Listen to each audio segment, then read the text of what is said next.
Hello students, welcome to my YouTube channel Notes Wale Dost, the one-stop place for all your CBSE Class 10th notes and study guide. आज के video में हम continue करने वाले हैं history का chapter number 1, the rise of nationalism in Europe. Last video lecture में हमने कवर किया था इंट्रोडक्शन, जिसमें हमने देखा था कि फ्रेडरिक सॉरो की पेंटिंग का क्या सिग्निफिकेंस है एंड अर्नेस्ट रेनन ने नेशन की क्या डेफिनेशन दी थी। ये दोनों ही questions exam point of view से बहुत इंपॉर्टेंट है एंड आई सजेस्ट कि अगर आपने पार्ट 1 लेक्चर नहीं देखा है तो आप पहले उसे जाके देखें, जिसका लिंक मैं डिस्क्रिप्शन में डाल दूँगी। एंड आज हम कवर करने वाले हैं द फ्रेंच रेवोल्यूशन। अगर डिटेल में देखें तो हम सबसे पहले देखने वाले हैं कि फ्रेंच रेवोल्यूशन क्या था, revolutionary changes to build unity build करने के लिए क्या क्या रेवोल्यूशनरी चेंजेस लाए गए थे, and spread of revolutionary ideas across Europe में ये जो फ्रेंच रेवोल्यूशन के जो आइडियाज़ थे जो फ्रांस से बाकी रेस्ट ऑफ द यूरोप में ट्रांसफ़र हुए थे, तो कौन से ऐसे आइडियाज़ थे वो हम डिटेल में डिस्कस करेंगे।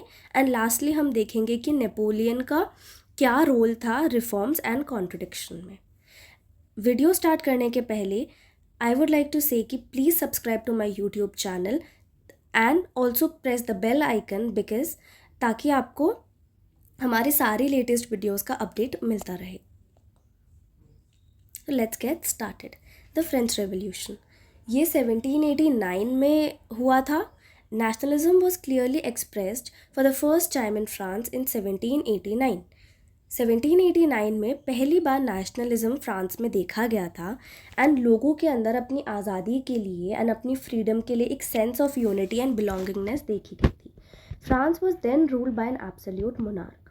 हमने लास्ट वीडियो लेक्चर में देखा था कि एब्सोल्यूट मोनार्क वो होता है जब सारी पावर एक ही पर्सन के हाथों में होती है एंड बाकी सिटीजन्स के पास कोई भी राइट नहीं होता है।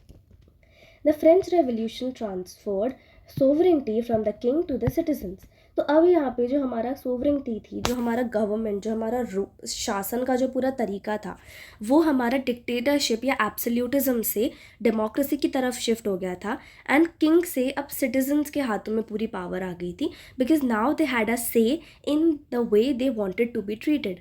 वो अब अपने लिए खुद अपना जो गवर्नमेंट थी वो इलेक्ट कर सकते थे। It declare that the people would now shape there Nations future. तो वो अपने नेशन का फ्यूचर अब खुद डिक्लेयर कर सकते थे, खुद शेप कर सकते थे। The revolutionary changes to build unity build करने के लिए क्या क्या चेंजेस लेके आए गए थे। A centralised administrative system was created.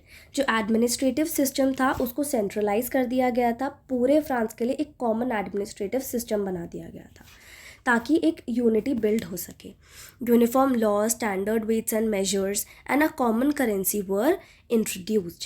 तो यूनिफॉर्म लॉज बना दी गई थी, कोई भी यहाँ पे डिफरेंस ऑफ ओपिनियन नहीं था कि रिच एंड पुअर के बीच का जो डिफरेंस था उसको बहुत ज़्यादा ब्रिज करने की कोशिश की गई थी। एक कॉमन करेंसी बना दी गई थी जो कि हर इंसान के लिए इक्वल होगी। तो यहाँ पे यूनिटी बिल्ड करने के लिए सबसे पहले इक्वालिटी पे फोकस किया गया था। Internal customs and dues were abolish to improve trade practices जो कि रेवोल्यूशन के टाइम पे बहुत कम हो गई थी, उनको अब दोबारा इम्प्रूव करने के लिए यहाँ पे जो कस्टम ड्यूटीज़ एंड जो वेरियस टैक्सेस थे उनको भी कहीं ना कहीं अबॉलिश कर दिया गया था। The French language spoken in Paris was promoted across all the regions discouraging the local dialects.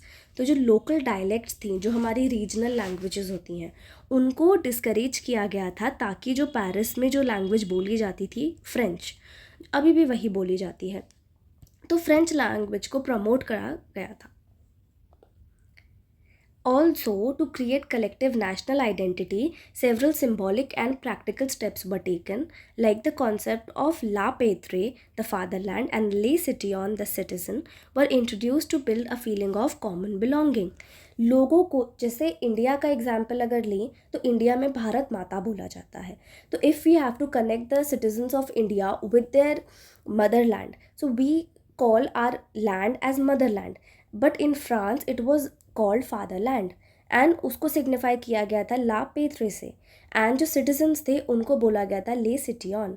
तो एक sense of belonging in words को यूज़ करके उनकी कॉमन लैंग्वेज में क्रिएट की गई थी। A new try colour flag replace the royal one. तो बिकॉज यहाँ पे एंड ऑफ मोनार्की हो रहा था, तो इसीलिए अब जो ट्राई कलर फ्लैग था एक नया फ्लैग बनाया गया था जो हमारे ओल्ड रॉयल फ्लैग को रिप्लेस करेगा। The Estates Council was renamed the National Assembly, elected by the active citizens. तो जो भी वहाँ पे एक्टिव सिटीजन्स थे उन्होंने जो एस्टेट्स जनरल थी उसको रीनेम करके नेशनल असेंबली कर दिया था, एंड वो लोग ही अब इस नेशनल असेंबली में इलेक्ट करते थे कि इसमें कौन कौन मेंबर्स रहेंगे। National songs, hymns, and commemorations of the martyrs were introduced to unite people emotionally.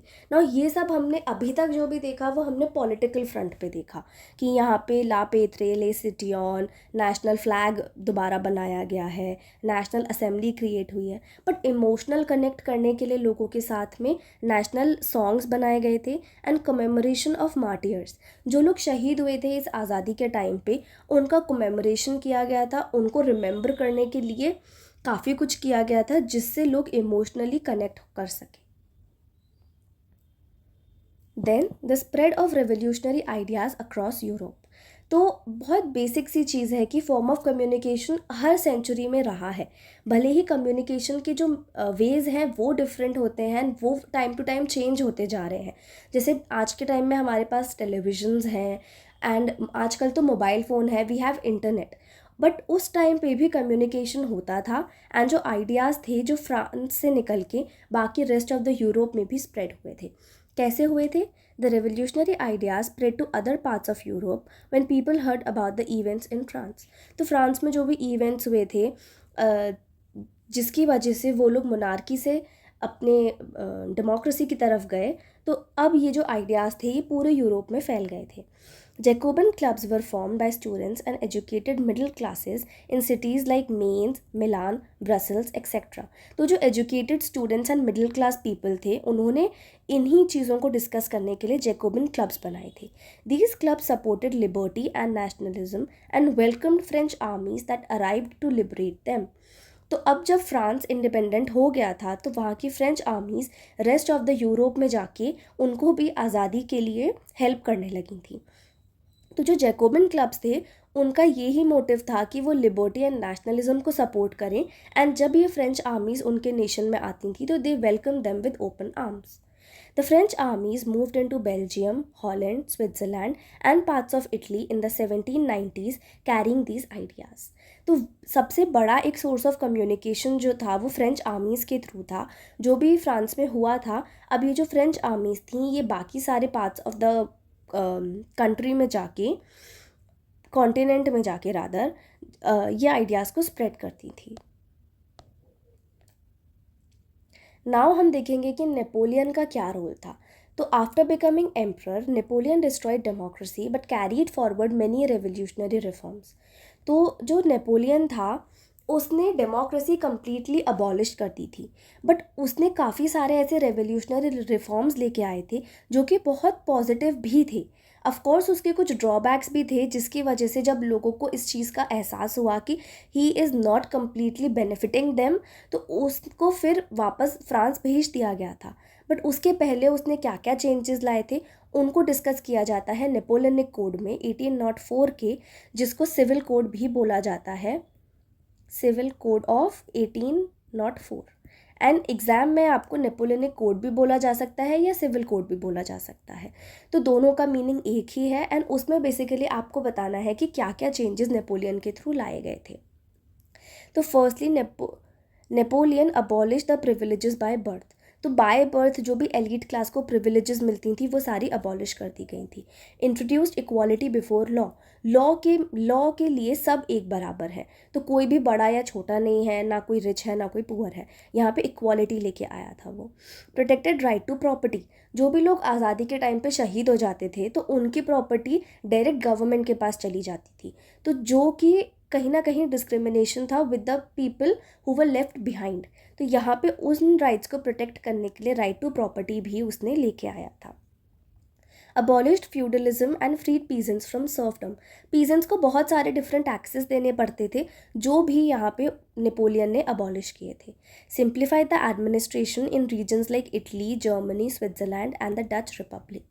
तो यहाँ पे उसने बाकी सारे ये जो हमारे नेशंस हैं, ये जो रीजन्स हैं, इसमें उसने जो एडमिनिस्ट्रेशन सिस्टम था वो उसने बहुत ज़्यादा सिंप्लीफाई कर दिया था एंड उसने कॉमनाइज भी कर दिया था उसको पूरा। Removed guild restrictions and promoted free trade. Businessman's को यहाँ पे बहुत फ़ायदा हुआ था बिकॉज यहाँ पे फ्री ट्रेड प्रमोट किया जा रहा था, कोई भी उन्हें टैक्सेस या एक्साइज ड्यूटीज़ नहीं पे करनी थी। Improve transportation and communication. Napoleon के टाइम पे बहुत ज़्यादा नेटवर्क्स और चैनल्स बने थे जिनकी वजह से हमारा ट्रांसपोर्टेशन बहुत स्ट्रॉन्ग हो गया था and communication also was improved henceforth. Encouraged businessman through common laws and systems. जैसा कि मैंने बताया कि यहाँ पे टैक्स जो था, टैक्सेस बहुत सारे उनसे नहीं लिए जा रहे थे, काफ़ी सारी एक्साइज ड्यूटीज़ जो थी वो कम कर दी गई थी एंड यहाँ पे बहुत कॉमन लॉज बना दी गई थी जो बहुत जेनेरिक थी, जिसकी वजह से जो बिजनेसमैन थे उनको एनकरेज करे जा रहा था कि वो ट्रेड ज़्यादा से ज़्यादा करें जिससे इकोनॉमी इम्प्रूव हो पाए। बट कुछ नेगेटिव इफ़ेक्ट्स भी थे नेपोलियन के जो पूरा रूल था उसमें। एंड क्या क्या थे? People became hostile due to, हाँ तो उन जब जब स्टार्टिंग में नेपोलियन आया तब लोगों को लगा कि may be Napoleon is good after all and वो जो भी रिफॉर्म्स लेके आ रहा है उससे लोगों को बेनिफिट होगा। बट कि जो नेपोलियन चेंजेस लेके आ रहा है उनके काफ़ी ड्रॉबैक्स भी हैं, जैसे कि हैवी टैक्सेस। दो ट्रेड में टैक्सेस हटाए जा रहे थे बट इन जनरल लोगों पे बहुत हैवी टैक्सेस लीव करे जा रहे थे। Then second, censorship of press. Press कुछ भी पब्लिश करने के पहले उसको नेपोलियन की परमिशन लेनी बहुत ज़रूरी थी एंड नेपोलियन ऑफ कोर्स नहीं चाहता था कि उसके बारे में कुछ भी नेगेटिव पब्लिश हो, इसीलिए वो कुछ भी उसके खिलाफ जो भी लोग पब्लिश करना चाहते थे वो पब्लिश ही नहीं होने देता था। He rejected it beforehand. Then forced recruitment into the French army. French army में फोर्स्ड रिक्रूटमेंट किया जा रहा था लोगों की मर्ज़ी के बगैर, उनको ज़बरदस्ती फ्रेंच आर्मीज़ में डाला जा रहा था लड़ने के लिए। Then lacked political freedom. Political freedom लोगों के पास बिल्कुल भी नहीं थी, जैसे प्रेस के पास भी फ्रीडम नहीं थी वैसे ही कुछ भी फ्रंट पे पॉलिटिकल फ्रीडम कैसे भी नहीं थी लोगों के पास। Napoleon did whatever he wanted to do and इसी चीज़ों की वजह से पीपल बिकेम हॉस्टाइल एंड उन्होंने अल्टीमेटली नेपोलियन को फ्रांस वापस भेज दिया था। And Napoleon here is represented as a postman on his way back to France after he lost the battle of Leipzig in 1813। Each letter dropping out of his bag bears the names of the territories he lost. तो ये जितनी भी letters हैं ये सारी territories हैं जो उसने लूज़ की हैं वॉर में एंड ये अभी फ्रांस वापस जा रहा है। तो आज की वीडियो में हम इतना ही कवर करेंगे। Thank you so much for watching.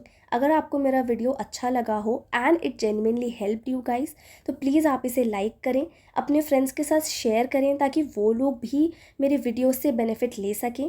And please subscribe to my YouTube channel because यहाँ पे बहुत एफर्ट्स लगते हैं इन वीडियोस को क्रिएट करने में एंड इन वीडियोस का पूरा मोटिव ही यही है ताकि आप लोग इनसे बेनिफिट ले सकें एंड ये नोट्स इतने इजी तरीके से बनाए गए हैं जिनसे आपको समझने में बहुत आसानी हो।